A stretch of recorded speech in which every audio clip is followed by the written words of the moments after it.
والمصادر فعلا بتتعرض للنقطة دي.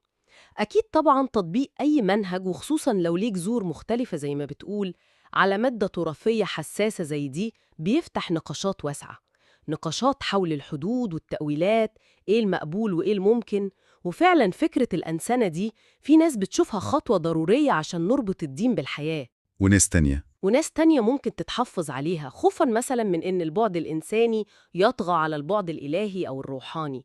المشروع نفسه بطبيعته دي أثار ولسه بيثير جدل واسع جداً. وده يمكن يفسر ليه المصادر ساعات بتتكلم عن التعددية المنهجية كميزة في المشروع، إنه مش بيعتمد على أداة واحدة بس. تماماً، هو بيستخدم توليفة من المناهج زي ما شفنا، فينومينولوجيا لتحليل الوعي، هرمنيوتيقا لتأويل النصوص، منهج جدلي عشان يربط الفكر بالواقع وبالتغيير.